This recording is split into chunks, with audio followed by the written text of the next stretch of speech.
A gente está de volta e hoje um papo muito interessante, né? Eu estou aprendendo bastante com o doutor Alexandre Marques, que é neuro, sobre o Monjaro. Só, o que o Monjaro tem a ver com o neurologista? Tem tudo a ver. O doutor Alexandre está explicando aqui sobre os estudos do Monjaro no tratamento aí, na melhora de apneia do sono, doenças neurodegenerativas, que vamos bater mais agora nesse assunto.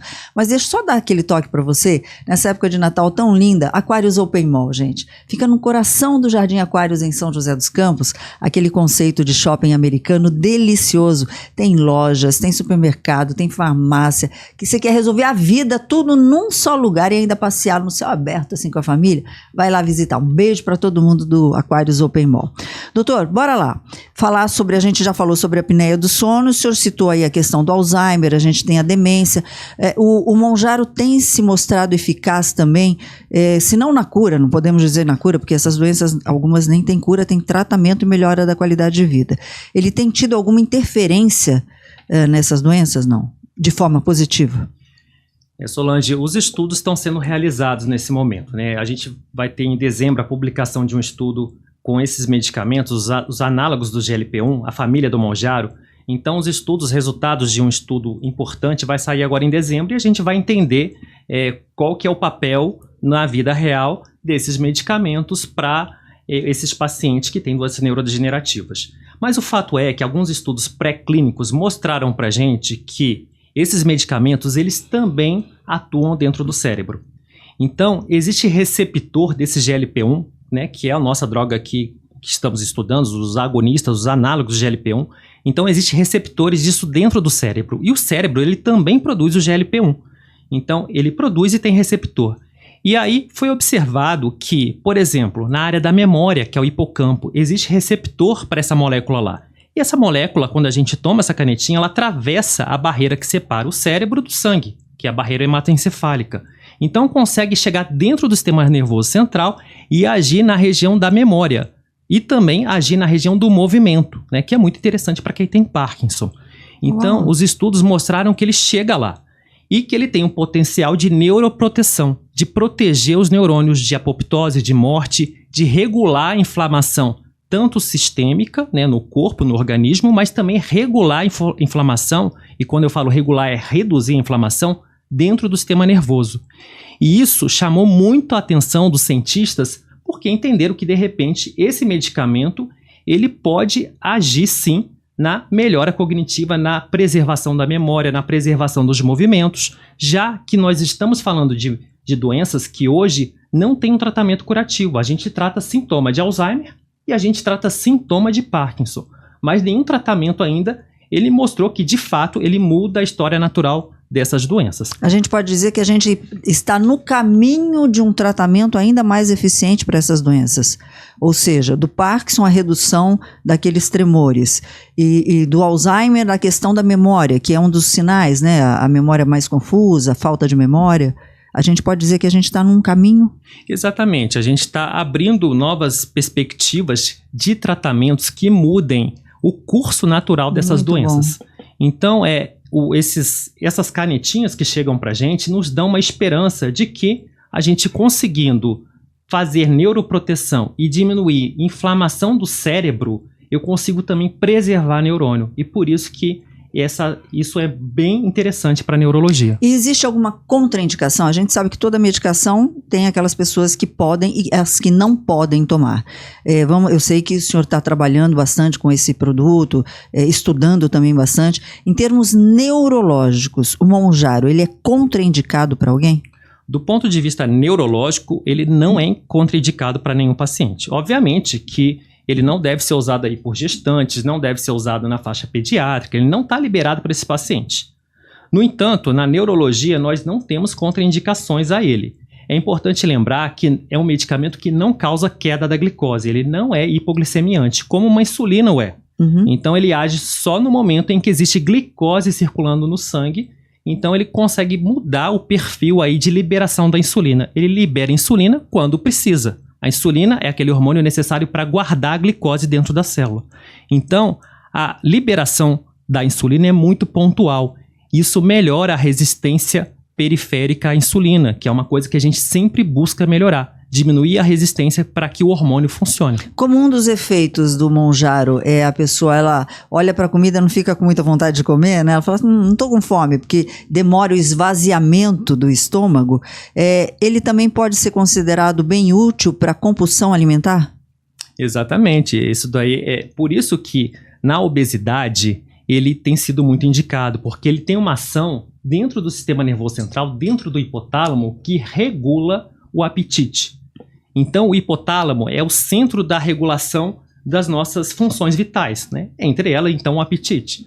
Então o Monjaro e outras canetinhas também, elas têm esse papel, né? O Monjaro um pouquinho acima, um pouquinho melhor do que os demais, de reduzir a vontade de comer.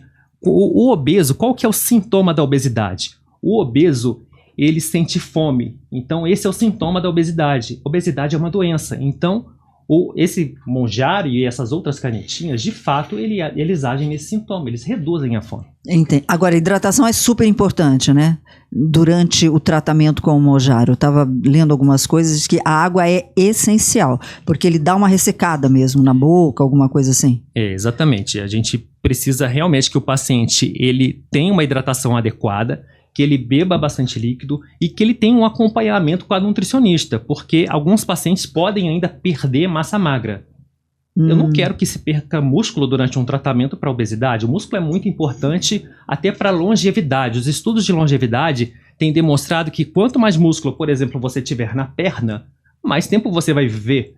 Então, é muito importante eu preservar a massa muscular, massa magra. Então, por isso que o acompanhamento conjunto com o nutricionista, para quem já está usando, é muito importante. Essencial. E por falar em hidratação, esse é o tema dos nossos queridos aí da Bluefit. Tá chegando o final de ano, tem umas dicas bem legais aí pra gente treinar. Confere.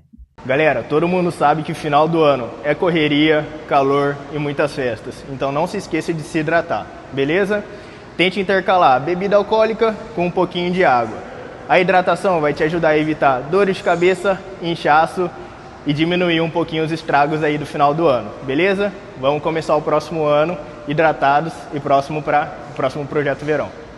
Um beijo pro pessoal da Bluefit. Vocês sabem que a gente sempre, antes de terminar, dá aquele giro no mundo dos famosos, né? Marcos Bux, aliás, o Marcos Bux vai estar ao vivo em dezembro com a gente, porque eu falei para ele assim, o que aconteceu esse ano com alguns famosos? Eu quero saber os bastidores, porque ele teve em festas e festas, lançamentos de filmes e etc e tal. Eu quero saber o que aconteceu nos bastidores, não é só aquilo que ele mostrou aqui pra gente, né? Ele vai estar ao vivo com a gente. Marcos, conta pra mim, onde você tá hoje?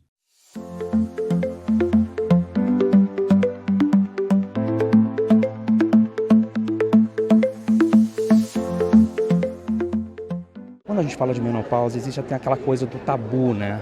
Como é que você vê isso? Você passou por isso, você escreveu esse livro. Feliz. Eu acho que uma forma de quebrar o tabu, de arrancar os estigmas da frente, é escrevendo livro, é falando disso nas redes sociais, é comentando com as amigas, é não ter medo, nem vergonha e nem insegurança de uma coisa que foi taxada lá atrás de final. Porque é só mais uma curva da vida da mulher.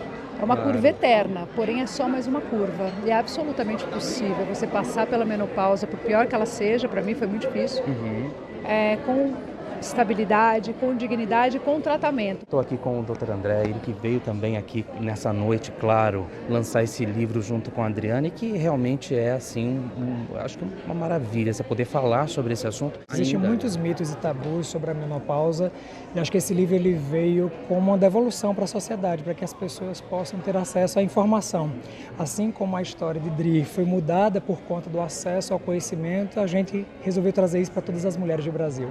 Eu acho que é importante o tema, é o tema mais atual, né, que existe hoje em dia. Eu acho que é o amadurecimento de toda a sociedade, né? Hoje em dia a sociedade com a medicina tão evoluída, com tanta tecnologia a serviço de todos, né? A tendência é que a gente viva sempre cada vez mais tempo. E a mulher ocupa mais de 60% da população, né? 62% da população. No Brasil, no mundo, eu não tenho essa estatística, mas pensa que as mulheres têm que, né, viver com mais qualidade de vida, porque a gente está vivendo cada vez mais. Uma mulher antes de 50, de 60 anos era uma senhora. Hoje em dia já não é mais, né? Não, tá aí com gatona certeza. inteira, Verdade. trabalhando. Mas quando Então a gente esse fala- livro dela é muito importante para tudo isso. Pois é, aí quando fala de menopausa, reposição hormonal, essa coisa toda, ainda é um tabu, né? É importante falar isso porque ainda tem essa questão do tabu. Sim, eu acho que a gente vive numa sociedade ainda muito machista e realmente houve, né, uma pesquisa muito mal feita no sentido de que a divulgação dessa pesquisa foi equivocada no começo dos anos 60 a respeito de como a reposição hormonal poderia vir a ser prejudicial, mas apenas a uma faixa muito pequena, né, da sociedade, das mulheres, quando ficou a sociedade. No caso de provocar câncer e tal. E aí isso virou quase que um dogma. E quando nós vamos a pesquisa, melhorou, quando a gente foi recebendo mais informação, viu-se que não, né? Que a reposição hormonal, para quem pode fazer, inclusive até ajuda uma série de prevenções para várias doenças e tudo. Então, Você faz? Eu faço, claro. Desde quando? Eu comecei tarde, eu perdi a janela, porque eu entrei na menopausa com 53. Sei. Então, acho que eu comecei a fazer reposição há uns 2 anos. Eu tô com Você se sente 57, me sinto super bem. Eu perdi uns 3 anos. Olha só. Mas não é muito, tá tudo Não, bem. tá Até os no 60 limite, tá tudo certo. Muito obrigado, Imagina. viu? Obrigado. Beijão, Marcos. Estou te esperando aqui ao vivo, tá bom? Doutor, vamos lá. 2 assuntos que ficaram em aberto, mas dá tempo da gente falar. Sobre doença autoimune. Quem faz tratamento para algum tipo de doença autoimune pode tomar Monjaro? Pergunta muito boa, Solange. Então, pode sim, né? Não há contraindicações para as pessoas que estão usando algum imunobiológico, algum tratamento imunossupressor, a usar o Monjaro. Então, é importante ainda lembrar que a maior parte das doenças autoimunes, se não todas elas estão associadas ao aumento da autoimunidade, que significa aumento da inflamação. Se eu tenho um medicamento que reduz a minha gordura visceral, e eu sei que essa gordura visceral ela é pró-inflamatória, ela aumenta o risco, por exemplo, até de cânceres, né, e de doenças cerebrovasculares, cardiovasculares. Então, se eu tenho muita inflamação no meu corpo, isso vai piorar minha doença autoimune. Uma doença que eu trato muito, por exemplo, a esclerose múltipla, ela tem uma associação de obesidade, sedentarismo e piora dessa doença.